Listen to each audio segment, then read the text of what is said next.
పూజితులైన స్వామి అలాంటి కాపాడేవాడు కాబట్టి ఎలా మీకు చెప్పగలరు అంటే ఓ రోజు చక్కగా సృష్టి కార్యక్రమం చేస్తూ బ్రహ్మదేవుడు కునికిపాటు పెడుతున్నాడు.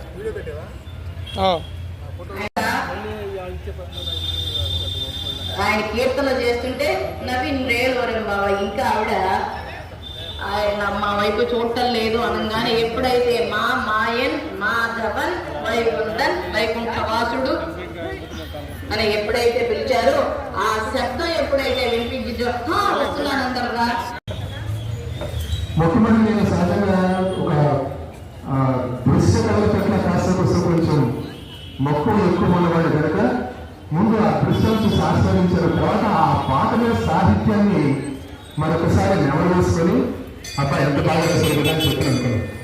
ఇక్కడ కాళింది మరుగున కాళీని పడగల అని మనకు తెలుసు. ఆ బాల గోపాల మా బాల గోపాలని అంటే ఆ బాల గోపాలం అంటే అందరూ అనేటువంటి అర్థంలో ఆ బాల అని చెప్పి వస్తుంది. ఇక్కడ ఆ బాల అనే పదంలో ఆ నుంచి బాలను వదిలేసి రెండోసారి మళ్ళీ అది పునరుత్వం అవుతుంది. ఆ బాల గోపాల ఆ బాల గోపాలని అంటే చిన్ని పోలేటువంటి కృష్ణుని చూసి అచ్చురుగున ఇచ్చిన కవుల చూడ. ఇక్కడ కవి ఒక మంచి చమత్కారం. అచ్చురుగున అంటే మొదటిసారి వచ్చినటువంటి పదం అచ్చురుగున, దానికి అర్థం ఆ చెరువున అని అంటే ఆ చెరువును అంటే దీనికి వ్యాకరణ వచ్చ ఆ చెరువున అచ్చెరువున ఆనియేడు ప్రకంపనాలు ప్రకంపనీది అసంగత కథలకు దుఃఖము బహుళముగాను దురిక్తం బహుళ పరమైనను ఆశ్చర్యములకు దీర్ఘములకు రసంబగలిగినటువంటి ప్రగసింధు సూత్రం ప్రకారంగా అక్కడ సంధి జరిగి ఆ చెరువు దశ అచ్చెరువు అవుతుంది. రెండోసారి మళ్ళీ వెంటనే పునరుక్తమయ్యి అచ్చెరువున అంటే ఆశ్చర్యంతో అని. అచ్చెరువు అనేటువంటి పదానికి వికృతి పరంగా ఆశ్చర్యం పదానికి వికృతి రూపంగా అచ్చెరువు అని చెప్పి మనం చెప్పుకుంటూ ఉంటాం. అంటే ఇక్కడ అచ్చెరువు అనేటువంటి పదం వెంటనే వచ్చి అర్థభేదంతో అట్లాగా ఆ సందర్భానుసారంగా ఆ కవితాన్ని ఆ చమత్కారం అట్లా ఉపయోగించడం జరుగుతుంది. అదంతా కూడా చూసినప్పుడు ఎంత బాగా రాశారు కదా అనిపిస్తుంది. భాష తెలుసుకున్న కొద్దీ అందులో మాధుర్యం తెలుస్తూ ఉంటుంది. అందువల్ల మీ పిల్లలందరూ కూడా చక్కగా ఆ తెలుగు భాషని మన భాషని నేర్పిస్తే ఆ పాట నుండి మీరు సాహిత్యాన్ని అర్థం చేసుకొని వారు ఒక మంచి సాంప్రదాయాలు పెరిగేటువంటి అవకాశం ఉంటుందని చెప్పి నేను తెలియజేసుకుంటూ ఇది కూడా చెప్పడానికి కారణం ఏం చెప్పంటే ఇప్పుడు మీరు చెప్పను ఈరోజు విశేషం అని చెప్పని ఆ విశేషం మరేదో కాదు. ఈ రోజున తిరుప్పాల ప్రవచనం చెప్పినటువంటి ఈ రోజున చెప్తూ ఉన్నటువంటి చెప్పబోతూ ఉన్నటువంటి మన నిలమయ్యే వారే ఈ రోజున ఈ కాళింది మడుగున కాళీయుడు కలిగిన ఆ సన్నివేశాన్ని గురించి మరి అక్కడ ఆ కాళింది అంటే ఏమిటి, దాని మీద మరి ఆయన తాండవం ఎలా చేశారు, దానిలో ఉండేటువంటి ఆధ్యాత్మికత ఏంటి, అంతర్గతంగా ఉండేటువంటి అర్థం ఏంటి, వీళ్ళు కూడా వివరించడానికి వారు మన నీలమయ్య గారు ఈ రోజున వారే ప్రవచనం కూడా చెప్పబోతూ ఉన్నారు. వారిని సవినయంగా వేదిక మీద గురించి ప్రవచనం కొనసాగించవలసిందిగా కూర్చున్నాం.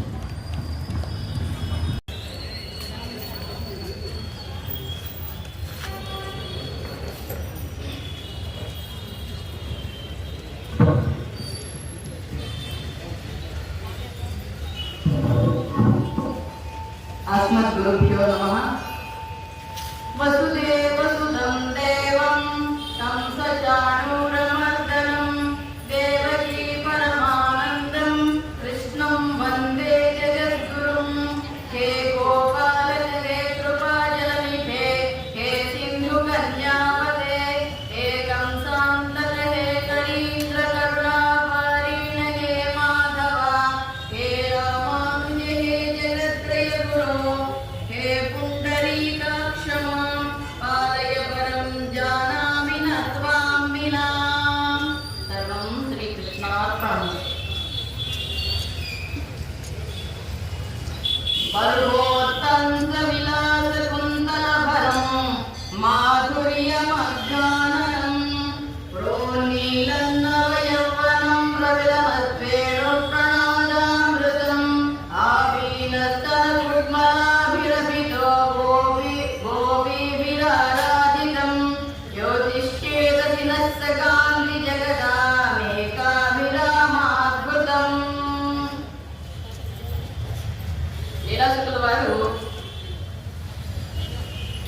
స్వామి గురించి ఎలా చెప్పారు చూడండి. బరుగోత్తంత విలాస కుందల హరం, నెమలి పింజాన్ని దాల్చి మాధుర్య మగ్నానం, అందమైన ముఖారంగం కలిగి ప్రోన్నీల నవయవ్వనం, చక్కని నవయవ్వన శోభను గల ప్రవిలత వేణు ప్రణాదామృతం, విలగలోని తరణి అమృతంగా పంచుతూ ఉండే ఆ పీనత్తన కృపలాభిరహితో సోయగమైన వక్షస్థలము గల గోపకాంతలచే సేవించబడుతూ, సేవించబడుతూ జ్యోతి చేతని నస్తకాంతి జగదా మేఘాభిరామాద్భుతం, లోకములందరికీ వెలలేని ఆనందకరమైన ఆశ్చర్యకరమైన వెలుగు మా మనస్సుల్లో మిగులుతున్నది అని స్వామిని అలా స్తోత్రం చేస్తూ ఉంటే, మనం ఈరోజు తీసుకున్న అంశం పోతన భాగవతంలోని కాళీయ మర్దనం అనుకుంటుంది. స్వాగతం కృష్ణ శరణాగతం కృష్ణ, స్వాగతం కృష్ణ శరణాగతం కృష్ణ, స్వాగతం కృష్ణ శరణాగతం కృష్ణ, మధురాపురి సదనా మృదు మదనా మధుసూదనైక, స్వాగతం కృష్ణ శరణాగతం కృష్ణ, మధురాపురి సదనా మృదు మదనా మధుసూదనైక, స్వాగతం కృష్ణ శరణాగతం కృష్ణ, ముష్టిక పీడమర్దన కళింగనర్దన గోకుల రక్షణ సకల సులక్షణ దేవ, మర్దన కళింగనర్దన గోకుల రక్షణ సకల సులక్షణ దేవ, శిష్ట జనపాల సంకల్ప కల్ప శతకోటి అసమ పరాభవ, శిష్ట జనపాల సంకల్ప కల్ప కల్ప శతకోటి అసమ పరాభవ, దీవ సుముని జన విహార మదన సుకుమార దేవ, స్వాగతం కృష్ణ శరణాగతం కృష్ణ, స్వాగతం కృష్ణ శరణాగతం కృష్ణ.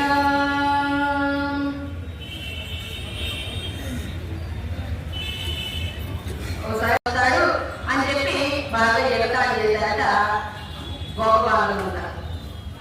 చేయగానే పాపం పక్షులతో పిలిచి మనకు ఇస్తాయి అనపెట్టేసి ఏం చేశారంటే వాళ్ళ అమ్మతో చెప్పాడు, అమ్మ అమ్మ రోజు నేను ఆ అల్లరి పనులు ఏం చేయగలేదు కదమ్మా, చక్కగా గోళ్ళని కాచుకొని వస్తున్నాను కదమ్మా, ఈ రోజు మాత్రం అన్నని పంపించలే, నేనే అన్ని చూసుకొని వస్తాను అని చెప్పి వాళ్ళ అమ్మ దగ్గర మొదలు పెట్టుకున్నాక, సరే మొదలుపెట్టినసరికి సరే నాన్న నేను చూసుకుంటానే అన్నయ్య పంపించను అని చెప్పేసి బలరాము నీకు వేరే వాళ్ళకి పంపించింది గోపాలతో పాటు చక్కగా ఈయన వత్సాలను తీసుకొని మేపటానికి చక్కగా ఆడకి వెళ్ళాడు. ఎప్పుడైనా సరే ఏదన్నా విపరీతాలు చేయాలంటే బలరాముడు పక్కన ఉన్నాడండి. అందుకని చెప్పేసి ఆ రోజు ఏమైంది, బాగా ఎండగా ఉంది, గోవులందరినీ మేపారు, గోపాలంతా కలిసి మేపిన సమయంలో బాగా ఎండగా ఉండేసరికి బాగా దాహంతో వాళ్ళు డస్సిపోయారు. ఆ డస్సిపోయినప్పుడు సొమ్మసిల్లిపోతూ ఉన్నారు. సొమ్మసిల్లిపోతూ ఉంటే యమునా నదికి ఒక చిన్న మడుగు ఉంది, కాయింది. యమునా నదికి చిన్న పిల్లకాయలు ఉంటాయి కదా, అది మడుగులాగా ఒక కాయింది, అది మడుగుంది. వీళ్ళంతా ఆ రోజు అక్కడ మేపడానికి వెళ్ళారు. మేపడానికి వెళ్తే తెలియదు కాదు వెళ్ళారు. వెళ్ళిన సమయంలో అందులో బాగా విషం కలిసి ఉంది. వీళ్ళకి మరి దాహం వేస్తుంది కాబట్టి మరి దాహాన్ని తీర్చుకోవాలి కాబట్టి వాళ్ళు ఏం చేశారంటే తెలిసిగా కూడా దాహం అవుతుంది కాబట్టి ఇక వేరే ఏది దిక్కు లేదు అనే ఉద్దేశంతో వాళ్ళు ఏం చేశారంటే ఆ యమునా నది ఆ కాయింది మొదలు ఉన్న నీటిని తాగారు. ఆ గోవులు తాగాయి, గోపాలకులు తాగారు. గోపాలకులు తాగి వాళ్ళంతా ప్రాణాలు కోల్పోయారు. ప్రాణాలు కోల్పోయిన సమయంలో మరి భగవంతుడే ఏక నారాయణ శ్రీమాన్ శ్రీరామని నాగపడి వృత్తి ఆగతో మొదలవుతాడు. ఎలాంటి వాడంటే ఎప్పుడు ఆదికేశం మీద పడుకునేవాడు, పాలక ముద్రలో ఉండేవాడు కదా. అలాంటి స్వామి యోగీశ్వరులందరికీ ప్రభు అయిన వాడు, యోగులందరికీ వందగిరిరైన స్వామి ఏం చేశాడంటే కృష్ణుడు తన చూపులు అనే అమృత వర్షంతో వాళ్ళని మళ్ళా ఉజ్జీవితులు చేశారు, ప్రతిగమ్మ చేశారు. వాళ్ళంతా కృష్ణుడికి తమకు పునర్జన్మ ప్రసాదించ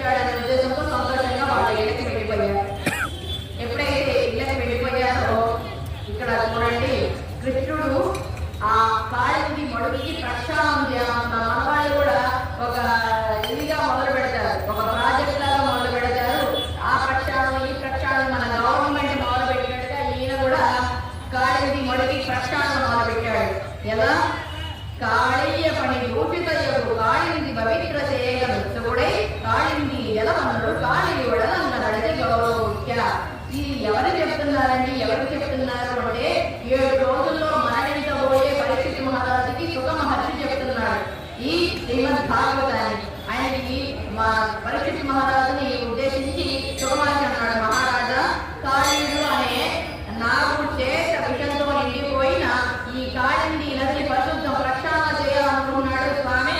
అందుకని చెప్పేసి కృష్ణుడు సంకల్పించాడు. ఆ కృష్ణుడు సంకల్పించేవాడు ఈయన ఎలా ఉన్నాడండి, కాళింది నది యమున కూడా నల్లగా ఉంటుంది, యమునా నదిలో నీళ్లు నల్లగా ఉంటాయి. అలాంటి నది ఈయన కూడా నీలవర్ణుడే, కృష్ణుడే కాబట్టి ఆ కృష్ణుడు ఏం చేశాడు, కాళీయుడు కూడా నల్లగానే ఉంటాడు. ఆ సర్పం కూడా 5 తలల సర్పము, అది కూడా నల్లగానే ఉంటుంది. అలాంటి ఆ కాళీయ సర్పాన్ని తన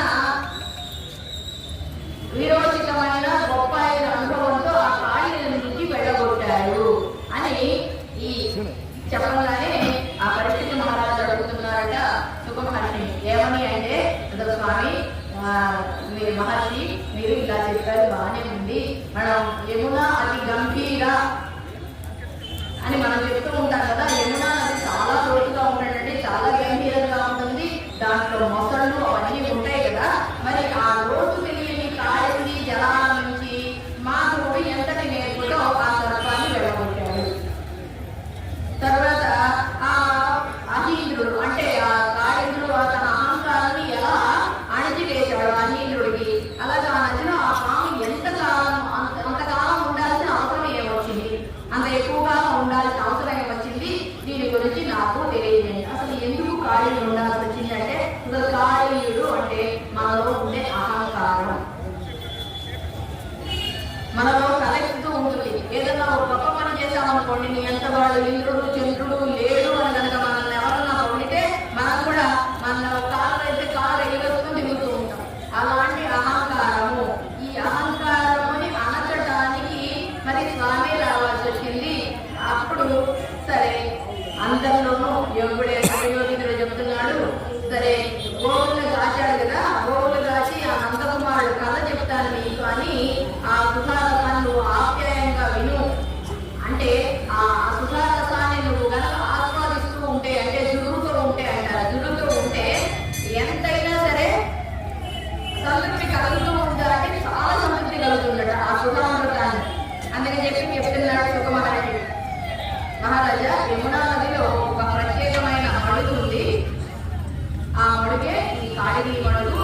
ఆ కాళిని అనే నాగేంద్రుడు ఏం చేస్తున్నాడంటే విషయాల చేత ఆ కాళిని ఏం చేశాడు, గరుడు మీద, గరుడు ఆయనకి శత్రువు అన్నమాట, గరుడుతో ఆయనకి మామూలుగా సర్పాలకి గరుడు అంటే గరుడు పక్షులు అంటే విరోధం కాబట్టి ఆ గరుడును వైరంతో ఆ కాళిని మడుగుకు వచ్చారు. ఆ కాళిని మడుగు తలదాచుకున్నాడు. తలదాచుకున్నప్పుడు మామూలుగా ఉండాలి, మామూలుగా ఉండగా ఏం చేశాడు, ఆ కాళిని చాలా విషయం అంటే మన కాలపూట విషయం కన్నా చాలా విషయం ఎక్కువ. అందుకని చెప్పి ఆ విషయాన్ని మొత్తము ఆయన ఆ మడుగులో ఊదుతున్నాడు. ఎప్పుడైతే ఆ ఊదుతున్నాడో ఆ విష జ్వాలకి ఏమవుతుందంటే, ఎప్పుడైతే వేడి నీళ్లు తుగుతుగా ఉడుకుతూ ఉంటాయి చూడండి, మనం పొయ్యి మీద పెట్టినప్పుడు ఆ విష జ్వాలతో ఆ కాళిని మడుగు ఆ తుగుతుగా మునిగిపోతుంది. ఆ విషం అంతా ఉండేసరికి అక్కడ దానిలో ఉన్నవి జలచరాలు ఏమి బతకకుండా ఉండిపోతుంది, అన్ని చనిపోతుంది. అనిపిస్తే పైకి తిరిగే పక్షులు కూడా జీవించి ఉండలేని పరిస్థితి అన్నమాట. అలాంటి చాలా ఉడుకుతూ పొంగిపోతూ ఉంటాయి, ఆ కాళిని మడుగులో నుంచి బయటికి పొంగుతూ వస్తుంటాయి అన్నమాట. ఒక నొరగలాగా ఒక బాగా మసలే ఇలాగా ఆ గరడ విషయం మొత్తం బయటకు వస్తూ ఉంటుంది. అటువంటి మడుగును చూశాడు. మడుగు చూసి చాలా నిర్గాలిపోయాడు శ్రీకృష్ణ పరమాత్మ. ఎందుకు నిర్గాలిపోయాడు అంటే, ఇలాంటి మడుగు నా కాలంలో ఉంటా, దీన్ని నేను ప్రక్షాళన చేస్తాను అనుకున్నాడు. ప్రక్షాళన చేస్తాననుకోండి, ఆ దుర్మార్గును అణిగి చేయాలి అవతరించిన మరి పరాక్రమవంతుడు కదా ఈయనకి తీవ్రమైన కోపం వచ్చేసింది. ఆ సర్పవిషంతో ఆ కాళిని నదిని ప్రక్షాళన చేయాలనుకున్నాడు. చూశాడు ఏం చేయాలి, ఈ దోషాన్ని పోగొట్టి ఆ కాళిని నదికి ఆ కాళిని మడుగుకి ఒక ప్రత్యేకమైన ఆపాదించాలి అనుకున్నాడు. ఆపాదించాలని సరే అక్కడ చూస్తూ ఉన్నాడు. చూస్తూ ఉన్న సమయంలో అన్ని జీవరాశులు కానీ అన్ని చెట్లు కానీ పోగా ఒకటే ఒకటి మిగిలిందండి. అది రామ అవతారంలో చాలా పుణ్యం చేసుకున్న ఒక చెట్టు అన్నమాట. దాన్ని కడివి చెట్టు అంటారు. ఆ కడివి చెట్టు ఒక్కటే ఉంది. అది పూర్వజన్మ భాగ్యం చేత శ్రీకృష్ణుడి పాద పత్రిక నోచుకుంది. ఆ కాళిని మడుగు తీరు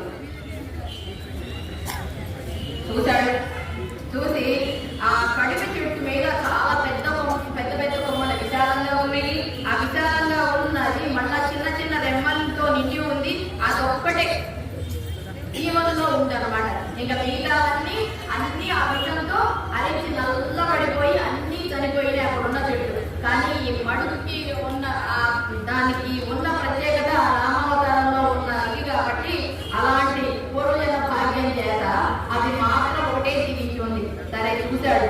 చూసి ఏం చేయాలి, మనం ప్రక్షాళన చేద్దాం అనుకున్నాం కాబట్టి గట్టి చేనము బిగించి పింఛముల జప్తంలో బంధించి దోస్పట సంప్రదాయం ఆచరించి చరణ ద్వంద్వము గీలించి తత్పుట శాకాగ్రము మీద నుండి ఎరికేని గోపాల సింహము దిక్పటములు నోయ రథములో భగవద్వానం బహుమానముగా ఏం చేశాడు, నడుము ఉన్న చక్కగా వస్త్రాన్ని నడుముకుండే వస్త్రాన్ని గట్టిగా బిగించేశాడండి. గట్టిగా బిగించేసి తల వెంట్రుకలను ఏం చేశాడు, ఆ నెమలి పింఛంతో మళ్ళా ఆ తల వెంట్రుకలు చదవకుండా బాగా కట్టేసుకున్నాడు.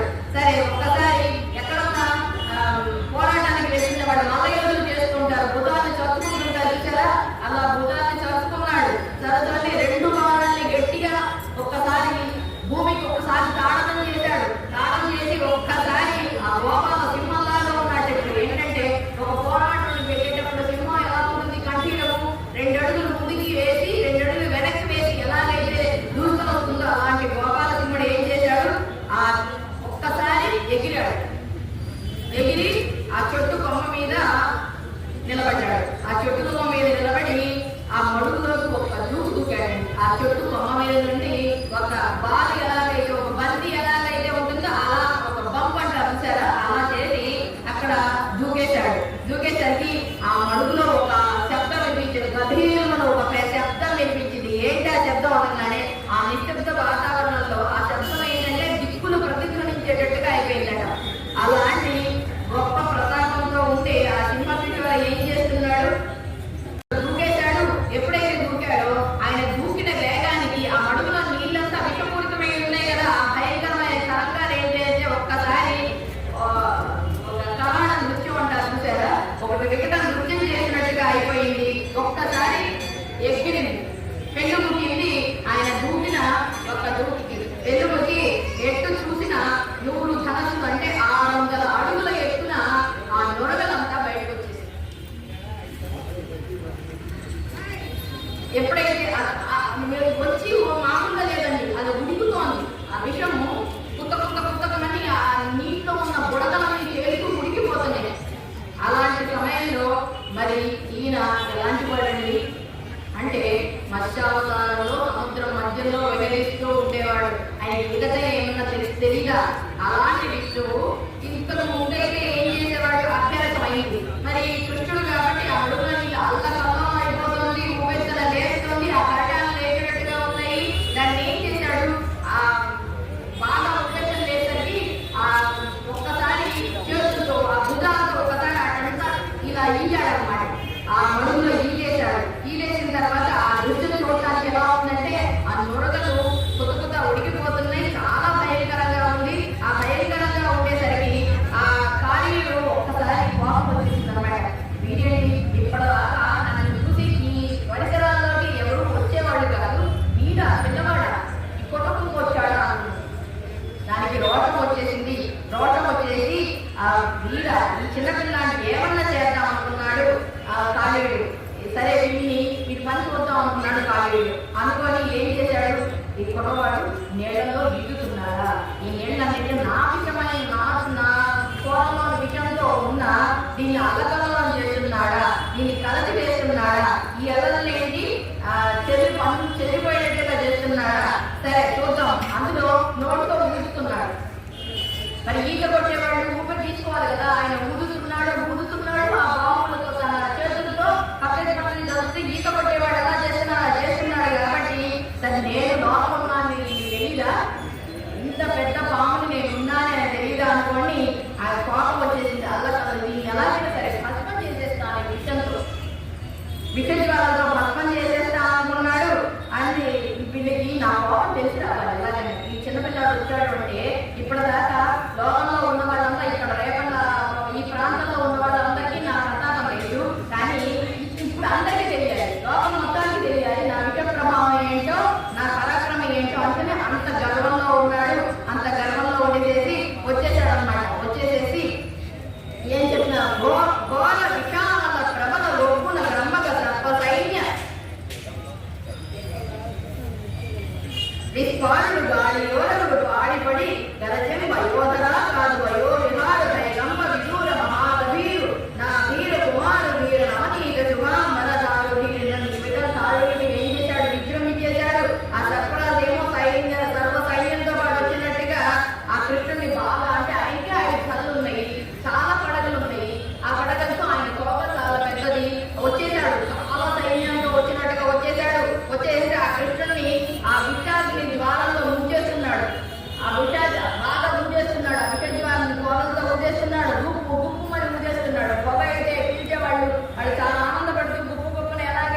మేఘాలు సృష్టిస్తూ ఉంటారు. ఈయన విషంతో మేఘాలు సృష్టిస్తూ ఉన్నాడు. ధూమపానం ఆరోగ్యానికి హానికరం, కానీ ఇక్కడ విషపానం చేయాల్సి వస్తుంది. ఆయన దాని మీద ఉప్పు గుప్పును ఎప్పుడైతే వేస్తున్నాడో పెద్ద కాటు వేసేసాడు. పెద్ద కాటు వేసేసరికి సరే అందులో ఈయనేమో చాలా నీలమేఘంలాగా ఉన్నాడు. ఆ నీళ్ళలో ఏమో ఈయనకి పాము కట్టేది. ఆయన పాము మీదే పడుతున్నాయి. ఆయన పాము అలా పాము ఆవరణాలు ధరించే ఆయనకి మిత్రుడు ఈయనేం చేస్తుందండి అని చెప్పేసి ఈయనేం చేస్తున్నాడు, చక్కగా కాటు వేశాడు. కాటు వేసిన తర్వాత ఈయన ఆ కాటును కూడా చూడలేదు. కాటు ఉన్నాడు, ఈదులో భయం లేదు, ఆయనకి సంకోచం లేదు, ఏ కలత లేకుండా ఆ నీళ్ళలో అలాగ ఈదుతూ ఉన్నాడు. ఏ కోసాన ఈ పిల్లాడు భయం కనిపించలేదు.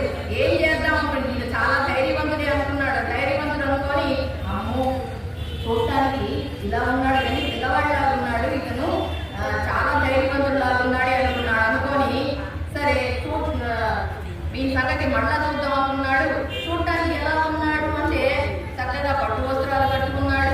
పట్టు వస్త్రాలు కట్టుకుని పీతాంబరుని పేరు కదా, చక్కటి పసుపట్టు వర్ణంతో గోపకుమారుడు చక్కగా మెరిసిపోతూ ఉన్నాడు. సరే కాటు వేశాడా? కాటు వేసిన వాడు ఊరుకోలేదండి. ఊరుకోకుండా ఆయన భయపడకుండా మళ్ళా వెనక నుంచి వచ్చాడు. వెనక నుంచి వచ్చి తన తోకతో తన పొడవాటి శరీరంతో వేసేసాడు, గట్టిగా బంధించేశాడు.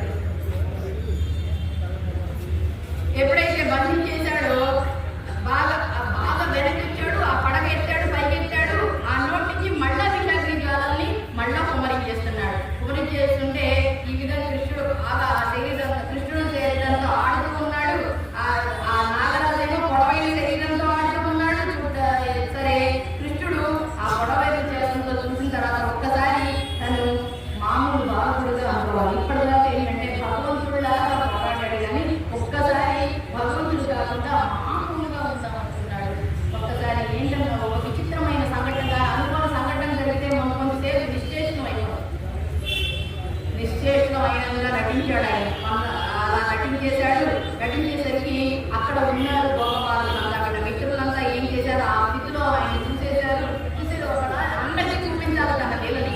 ఇక్కడ నుంచి కాళీ నుంచి తరిమేసేయాలి. తరిమేసిన విషయము ఈ కాళీ మటు ప్రక్షాళన విషయం అందరికీ తెలియాలి. కాబట్టి ఆయన ఏం చేశాడు, ఒక చిన్న లేదని నిశ్చేష్టుడు అయిపోయాడు. నిశ్చేష్టుడు అయిపోయి ప్రాణాపాయ స్థితిలో ఉన్నట్టుగా ఏమి తెలియని వాడిగా అయిపోయేసరికి అక్కడ ఆయన ప్రభావం తెలిసిన వాడితో తెలిసిన వాళ్ళే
వాళ్ళకి బలరాముడికి తెలుసు కానీ ఆయన పరమేశ్వరుడు పరాత్పరుడు అని.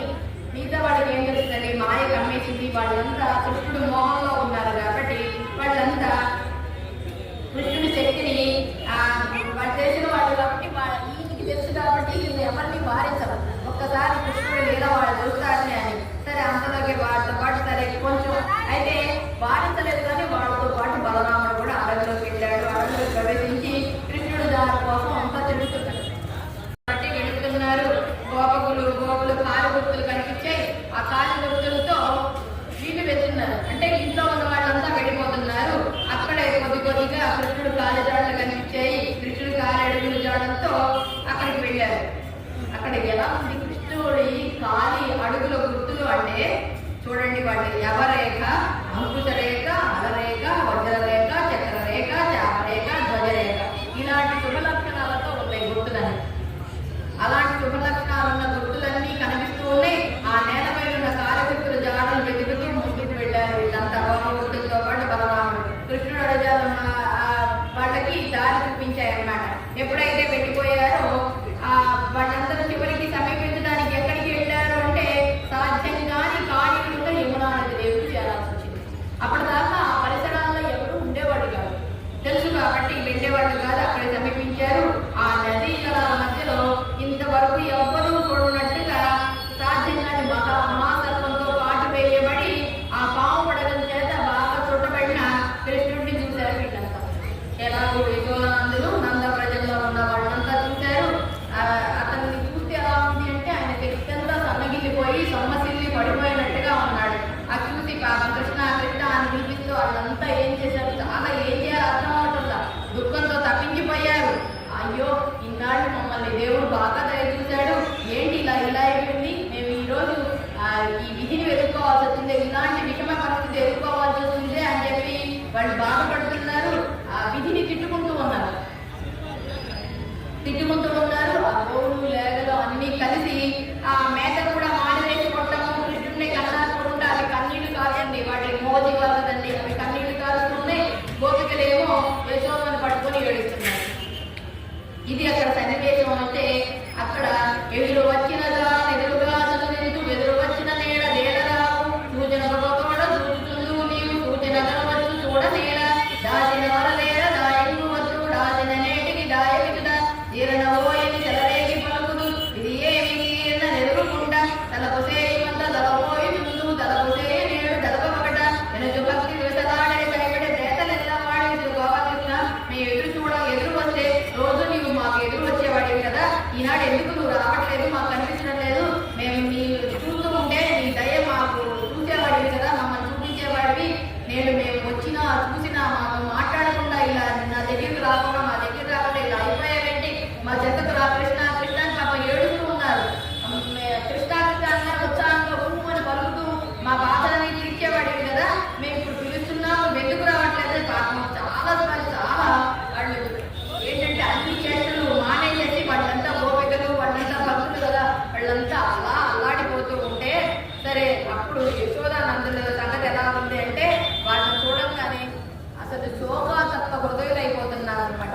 ఏమనుకోతున్నారని ఒక్కసారి యశోదానందులు ఒక భావంలో వచ్చారు. ఏంటి పోతున్న వృత్తాంతాన్ని ప్రయోజనంటూ ఏం చెప్పారు అంటే విషపుజి విషప్రక్షతి విషపుజ దుగ్ధముదాకి విషవిధినుడవే విషరోచన ఎదుట విషయుండవు నీకు తప్ప విషమైక్య కదా కృష్ణ విషాన్ని నింపుకున్న వచ్చిన ఆ పూతల్ని దుష్టురాయన పూతనిచ్చిన ఆ పాలను తాగి నువ్వు ఆటకి సంబంధించిన అద్భుతమూర్తివి కదా, ఒక అమలాక్ష నువ్వు ఏంటినాయన ఈ పాము విషయం నిన్ను ఇలా సంహరించేసిందా అన్నట్టుగా ఆ పూతన వృత్తాంతాన్ని ఒకసారి స్మరించుకున్నారు యశోదానందులు అంటారు.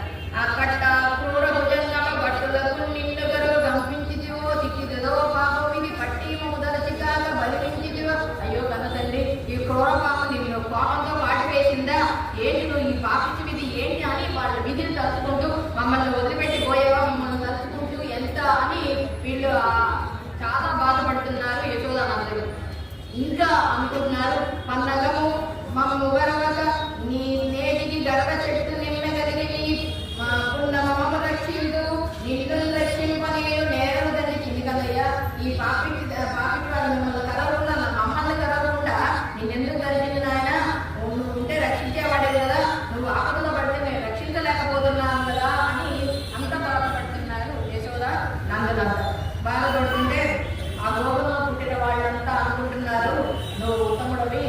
తల్లిదండ్రులకి అందరినీ మా గౌరవంగా చూడబడగా నీ తోడ మిత్రులతో మాటలతో నీ పాదాల కింద చక్కగా నాట్యం చేస్తూ ఉంటావు. గోకులంలో సందడిగా ఉంటుంది. కానీ ఇలాంటి ఏంటి గోకుల హాస్యాలు అన్నీ మేము మానుకోవాలా? ఇప్పుడు మాకు మమ్మల్ని హాస్యాలాడు, మాతో మాట్లాడు నాయన అని చెప్పి ఆ గోపాలకులు ఆ గోపికలంతా చాలా బాధపడుతున్నారు. నేను చాలా ఉత్తమమైన దాన్ని అని ఆ కాళ్ళకి ఇప్పుడు చూపించాలి కాబట్టి, ఈ మహిమంతా చూపించాలి కాబట్టి వాళ్ళందరికీ తన గొప్పతనాన్ని చూపించాలి కాబట్టి అనుకున్నాడు. ఆ చెవులందరూ సార్థకంగా వినేటట్టు మాతో చక్కగా ఎవరు మాట్లాడతారు? నీ మాటలన్నీ చాలా బాగుంటాయి కదా. ఆ చేతులందుకు మాపై సార్థకమే మాకు ఎగబాలని ఎత్తుకుని అంటే చిన్న పెద్ద వనిత దగ్గరికి వెళ్ళి మమ్మల్ని నన్ను ఎత్తుకో అని చెప్పి ఇన్ని రకాలు చేసేవాడు కదా. ఆ కయ్యాడం లాగా ఉండేవాడు, తలలో నాలుకలాగా ఉండేవాడు కదా. అలాంటి వాడు నన్ను ఎత్తుకోమని ఎవరంటారు? మమ్మల్ని చూసి నవ్వేవాళ్ళెవరు? మేమేమన్నా హాస్యం చేస్తే మా వైపు చూసి చిరునవ్వు చూసేవాళ్ళెవరు? అయ్యో తండ్రి, నువ్వు పాముపాడు పాలయ్యేవే, మాకు ప్రభులెవరు? నిన్ను ఎలా చూస్తామని చెప్పి వీళ్ళంతా ఇంకా నీతోనే లోకం, నువ్వే లోకం అని మేమంతా ముందున వాళ్ళం మా జీవితానికి లేకుండా చేయాలని వాళ్ళంతా బాధపడుతున్నారు. అలా దుఃఖిస్తూ ఒకళ్ళ పట్టుకొని ఏడుస్తున్నారు. కృష్ణునితో పాటే ఆ మడుగులో పడి మేము కూడా పోతాం అనుకొని ఆ కృష్ణుడు విహం పరిచలేక ఆ దుఃఖాదిలో ఆ కాడికి నల్లోకి దూకటానికి వెళ్తూ ఉంటే ఇదంతా చూశాడు బలరాముడు. మీరు ముందు జరగబోయేది మీకు అర్థం అవటం లేదు, ఉండండి, మీరు ధైర్యాన్ని కోల్పోవద్దు, దానివల్ల ప్రయోజనం ఏమీ లేదు. ఓడిపోయింది చూస్తే మీకు ఆ భగవంతుని శక్తి ఎటువంటిదో తెలిసిన వాడు కాబట్టి ఓడిపోయిందని వాళ్ళందరినీ జాగ్రత్తగా ఆ మడులోకి వెళ్లకుండా ఆపాడు బలరాముడు. అలా ఆపినప్పుడు తన పూర్తి విధమున మనిదలు బిడ్డలుగా ఆపేడి కోటని గని కృష్ణుడు మన మూర్త మాత్రమే తన గురించి ఆ గొప్పల వాసులు కానీ స్త్రీలు కానీ బిడ్డలు కానీ అందరూ దుఃఖపడుతూ ఉంటే కృష్ణుడు ఒక్క ముహూర్తకాలం మానవ మాతృలాగా మౌనం వహించాడు. చెప్పానంత వాళ్ళందరికీ తన లీల చూపించాలని కోరుకున్నాడు. అలా మరుక్షణంలో ఎప్పుడైతే ఇంత బాధపడుతున్నారో మరుక్షణంలో చేసేసాడండి. ముహూర్తకాలం అంటే కన్ను మూసి తెచ్చేవాడు. అలా ఎప్పుడైతే చేశాడో ఆ వెంటనే కృష్ణుడు ఉన్నట్టుండి తన శరీరాన్ని బాగా పెంచేశాడు. ఎలాగైతే హనుమంతుడు ఆ సముద్ర లంఘనం చేసేటప్పుడు తన శరీరాన్ని పెంచాడో అలా పెంచేశాడండి. దాంతో ఎప్పుడైతే చుట్టూ ఎంత చిన్న పిల్లాడిగా ఉన్నప్పుడు చుట్టుకున్నాడు కాళీయుడు. ఇప్పుడు దేహాన్ని పెంచేసరికి ఎలా ఉంటుందంటే మందర పర్వతంతో ఆ వాసుకి పెట్టినప్పుడు క్షీరాబ్ది చిరికేటప్పుడు వాసుకి ఒళ్ళంతా ఎలా కమిలిపోయిందో అలా కమిలిపోయింది కాళీయుడి శరీరం. ఎప్పుడైతే కమిలిపోయిందో చాలా చుట్టూ తిట్టుకొని తిరిగాడు కదా, ఆ చుట్టలంతా సడలిపోయి ఎక్కడ చిన్న పిల్లవాడు ఎక్కడ పెద్ద శరీరం దాంతో కమిలిపోయి ఆ కడగలేమో బాగా వేడెక్కిపోయాయి. విషంతో నిండి ఉంది కదా, ఆ కడగలంతా బాగా వేడెక్కిపోయాయి. అవయవాలన్నీ ఆయన పట్టు సడలిపోయి ఇంకా ఏం చేయాలో తెలియక ఆ కరవడం మానేశాడు. కరవడం మానేసి ఆయాసంతో పెద్దగా నిట్టూరుస్తున్నాడు. ఎప్పుడైతే నిట్టూరుస్తున్నాడో ఆయనకున్న తలలన్నీ నెమ్మదిగా పైకెత్తాడు. మొదటేంటి అలా కాటేయడానికి అలా ఆయన మీద వాలాడు కదా, ఇప్పుడు ఆయన ఊపిరి పీల్చుకోవడానికి కూడా చాలా కష్టంగా ఉంది. ఆ తలని కొంచెం ఎత్తుగా ఎక్కి ఆ ఎత్తుగా ఎక్కేసరికి ఆయనకు ఉన్న ముక్కుల రంధ్రాల్లోంచి రక్తం చిమ్ముతోంది. ఏం చేయాలో అర్థం అవడం లేదు. విషాదంగా అన్ని వైపులా చూస్తున్నాడు. తన 5 పణాన్ని అలా చూస్తూ కృష్ణుని వదిలి దూరంగా వెళ్ళిపడ్డాడు. అంటే ఇప్పటిదాకా నాకన్నా బలవంతుడు లేడు, నన్ను ఎవరు జయించేవాళ్ళు, ఈయన చిన్న పిల్లాడే కదా అనుకోని అహంకారంతో ఉన్న కాళీయుడికి పట్టు సడలింది. ఎప్పుడైతే పట్టు సడలిందో సరే ఇది ఏం చేశాడు అంటే నివురు కప్పిన నిప్పు అంటాము. ఒక చూరిన ఒక కట్టె ఎలా ఉంటుందో అలా తయారైపోయింది కాళీయుని శరీరం.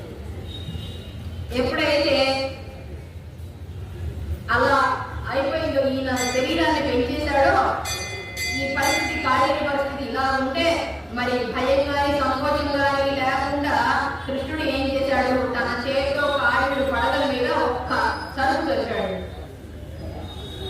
5 తలల మీద ఒక్కసారి కొట్టేసరికి ఎలా ఉండింది అంటే ఆ చదుపట గరుత్మంతుడు తన దవడలతో పట్టు తన ముక్కుతో పట్టుకున్నట్టుగా అయిపోయిందట. దెమ్మ తిరిగి బొమ్మ కనిపించింది. ఎప్పుడైతే గరుత్మంతుడు దవడల మధ్య గట్టిగా కొట్టి ఆ పాము కన్నుల నుంచి కూడా విషం బయటకు వచ్చేసింది. ఇప్పటిదాకా నోటి నుంచి ఆయన దీని నుంచి కాకుండా ఇప్పుడు కన్నుల నుంచి కూడా అగ్ని జ్వాలతో విషం వచ్చేసింది. విషం విరవరించి అంతటితో ఆయన క్రూర సర్పంలోని గర్వం మొత్తం కర్మం అయిపోయింది. సరే ఇంకా ఊరుకున్నాడా? ఆ పాముని ఏం చేశాడు, ఆ తోకను పట్టుకున్నాడు. తోకను బట్టి చక్కగా ఇలా ఇలా ఇలా తిప్పేశాడు. ఒక బడిసలు తిప్పినట్టుగా తిప్పేశాడు. వేగంగా విసిరి కొట్టేశాడు. జగజ్జెత్తినైన కృష్ణుడు రెట్టింపు ఆనందంతో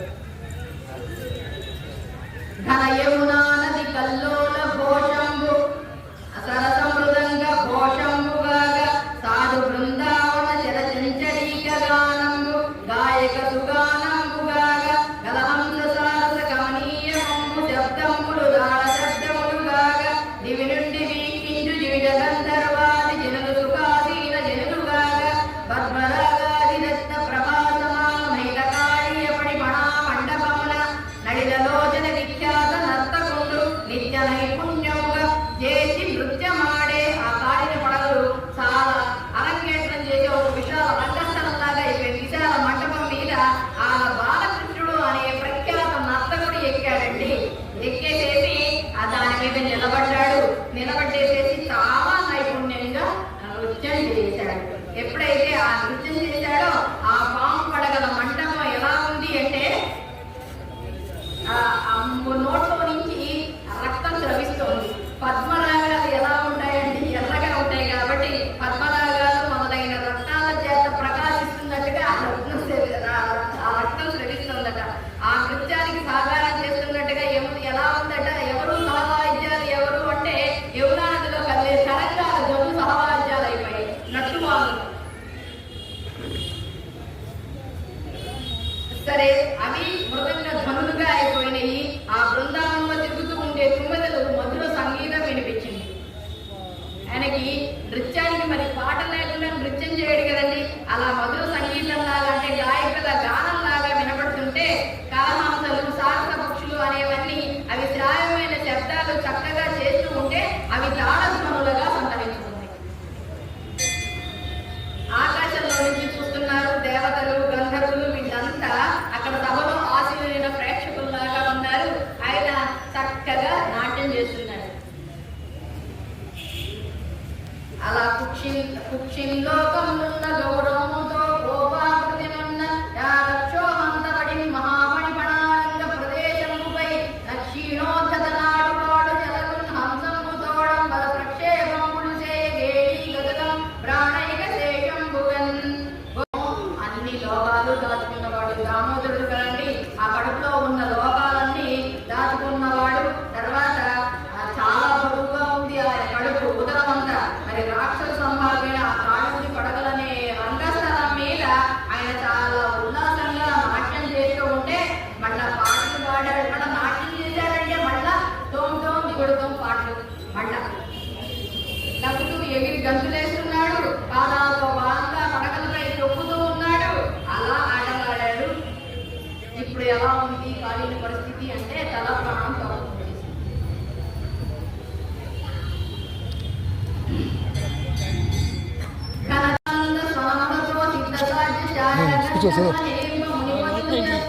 అయిపోయింది 5 నిమిషాలు అయిపోయింది.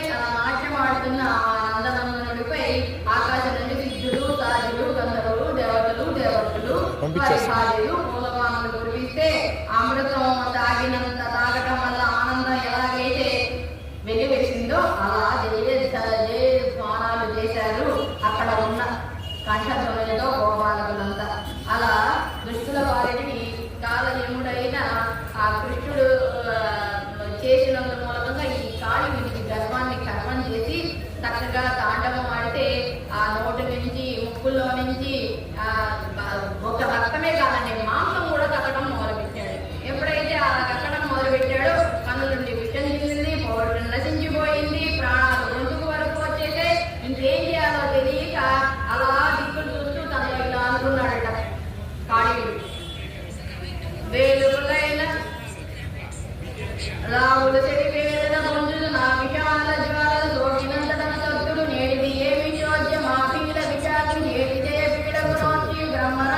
బాలుడు మత్ప్రణాంతకం భగ్నముగా విసర్జించాడెను. నా బిడ్డ చెబితే దేవతలైనా కూడా నీరసించిపోయి గిలగిలా కొట్టుకుంటారు కదా. ఏంటి ఈరోజు ఇది ఆశ్చర్యంగా ఉంది. నా బిడ్డ చాలు తట్టుకొని ధాటికి ఓర్చుకొని ఈ పెద్దవాడు నా మీద ఎక్కి నా పడగల మీద ఎక్కి కొట్టినట్టుగా నాట్యం చేస్తున్నాడే అనుకున్నాడు. ఈతడు సర్వాచరాచర భూకేశుడైన శరణము పొందిన విఠల శిల్ప ఇదంతా చూస్తూ ఉంటే ఆ బాలుడు శ్రీహరియే అయి ఉంటాడు. సమస్త చరాచరానికి పరమపురుషుడై ఉంటాడు. ఆ శ్రీహరి తనను భక్తితో సేవిస్తే సంతోషిస్తాడు అనుకున్నాడు. అలసిపోయి శ్రీకృష్ణుడి శరణం కోరాడు కాళీయుడు. ఇలా కాళీయుడి గర్వాన్ని అణిస్తే తర్వాత కాళీయుడు భార్యలంతా నాగమ్మలం వీళ్ళంతా శ్రీకృష్ణుని స్తుతించారు. అలా కాళీయ నర్తనం చేసి ఆ కాళీయుడిని బయటికి పంపించిన ఈ కాళీయ మర్దనం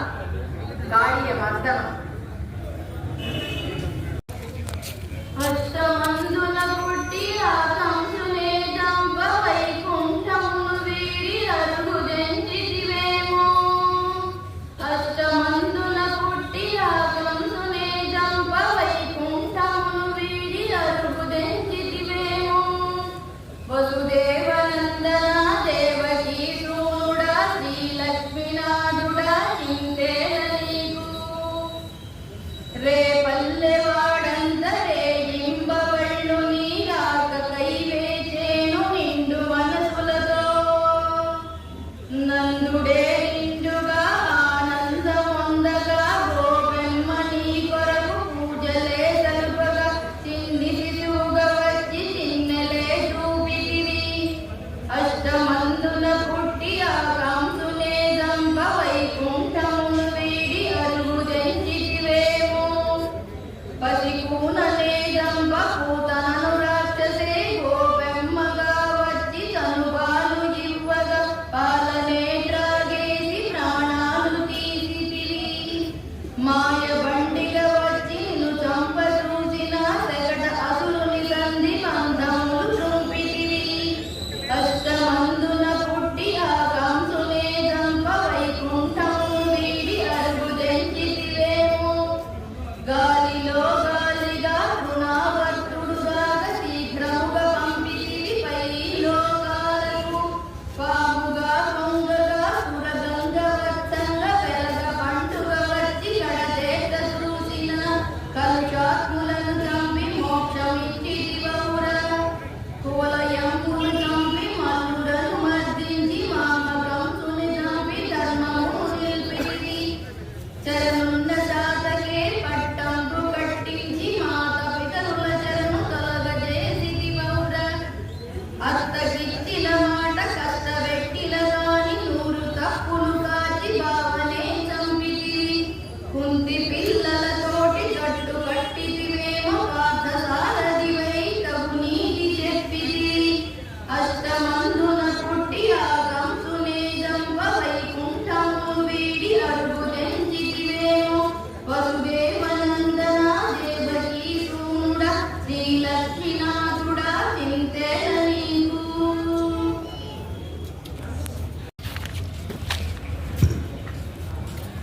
భగవద్బంధులారా, మీకు తెలిసిన విషయమే ఈ రోజున పూర్ణనాథ స్వామి వారి 3వ రోజు ఉపన్యాసం ఉండవలసి ఉంది. కానీ ఆయన రాలేనటువంటి పరిస్థితుల్లో నిన్ననే వారికి సంభవం చేసి వారి నుంచి మనం సెలవు తీసుకున్నాం. ఈరోజు ఇలాగే మిగిలిపోయింది. మరి సాంప్రదాయ ప్రకారంగా తిరుపతి తర్వాత మనం ఎక్కడి నుంచో ఆచారాన్ని మనం చెప్పుకుంటున్నాం, ఆధ్యాత్మిక ప్రశ్నగా చెప్పుకుంటూ వస్తున్నాం. దాన్ని పరిష్కరించుకొని మరి ఇప్పటికి వెంటనే ఎవరు మనకి దొరికే అవకాశం లేదు కనుక అమ్మాయిని అమ్మ నువ్వే తిరుపతి తర్వాత ఆధ్యాత్మిక ప్రసంగం చెప్పే బాగుంటుందిగా కొంచెం ఖాళీ మాత్రం మాట్లాడి ఏదైనా సన్నివేశం తీసుకొని చెప్పని కోరటం జరిగింది. అట్లాగే ఆ ప్రవచనానికి ముందు ఏదైనా చక్కగా పాడి దానికి సందర్భానుసారంగా తర్వాత ఆ కథ చెప్పి ముగింపులో కూడా దానికి సంబంధించినటువంటి ఒక పాట పాడితే చక్కగా 46 నిమిషాలు సమయం సరిపోతుంది అని చెప్పి కోరటం తల్లి ఒప్పుకోవడం జరిగింది. చాలా తక్కువ సమయంలో మరి మనం ఇచ్చినటువంటి తక్కువ సమయంలో మరి ఏమేమి ఆ కొద్ది సమయంలో ఏమేమి చెప్తే బాగుంటుందని చెప్పి ఆ పద్యాన్ని వాటిని సమకూర్చుకొని చక్కగా ఒక మంచి ప్రయత్నం చేసింది. అయితే తిరుపతి నుంచి ఈ ప్రసంగం అయినంత వరకు దాదాపు ఈ 2 గంటల సమయాన్ని అదే వేదిక మీద కంటిన్యూస్ గా కూర్చోబెట్టేటువంటిది అసౌకర్యంగా ఉంటుంది కనుక తన తిరుపతి తర్వాత కొంచెం సేపు నేను 10 నిమిషాలు నేను తీసుకొని కొంచెం భాష గురించి ఏదో నాకు తెలిసిన మాటలు మాట్లాడి తనకి సౌలభ్యం కోసం చెప్పినాయి. మరి ఈ ప్రయత్నం చేస్తాం. చక్కగా చెప్పింది ఉన్నతులు. ఈ వేదిక మీద ఎవరు ఏం చెప్పినప్పుడు కూడా వారి ఆ రంగంలో చాలా గొప్ప వ్యక్తులుగా ఎదిగినటువంటి ఒక దిగుబడి వేదిక ఇది.